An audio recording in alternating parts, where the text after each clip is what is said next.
Hi everyone, this is the braided wood I'll be talking about. Isn't it nice? In this video, I'll explain how I made this braided wood, mostly about the mechanics. It's actually a type of traditional kumiko that is called Hida Chidori Goshi, but as of now, I didn't find any tutorial videos or websites in English, so I'm making this video. Okay, to explain the mechanism, I'll use a simple 3x3 one as an example. Basically, Chidori Goshi is composed of wood pieces with two different cutouts in depth. One is cut out 2/3 of the wood piece that I call a frame piece. The other one is cut out 1/3 of the wood piece, and I call this as a locking piece. Basically, you need 5 frame pieces and 1 locking piece to make a 3x3 Chidori Goshi. Of course, it's braided, so you need to alternate the cutout side, which you can just flip it to use. Even when you do something on the edge like the picture, I would say it's easier if you just flip it and do it after the assembling. And now the fun part is assembling. You need to assemble the frame pieces first. Then there is only 1/3 of the wood thickness gap in between pieces, but the trick is, one on the bottom goes up 1/3 of the wood thickness, and one on the top can slide down 1/3 of the wood thickness, and then the gap becomes the full size of the wood piece. So now the full size piece can penetrate the frame pieces.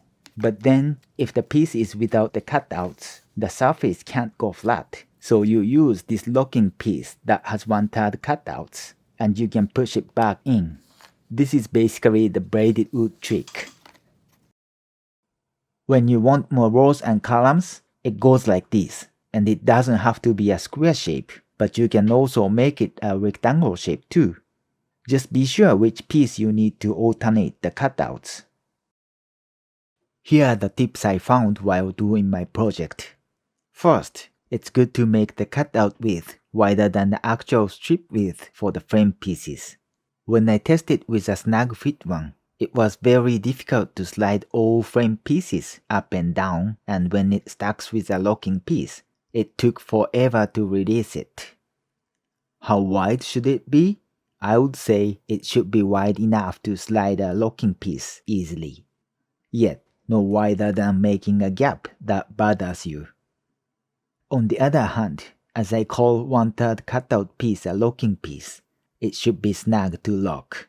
This will help the kumiko in place. In addition, when I showed the 3x3 sample, I said 5 frame pieces with 1 locking piece, but I recommend 4 frame pieces with 2 locking pieces.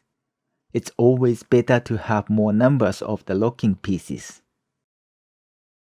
If you are watching this video this far, you might also like to check a video of making a laptop stand with this braided wood. In that video, I'm explaining how I fabricated these pieces of Chidori Goshi, and the link is in the description. Anyways, thank you for watching. If you liked the video, please hit the like button or subscribe to this channel. I'm new to woodworking and enjoy learning it by myself with basic tools, mostly hand tools on the channel. That's it for today, and I hope to see you again.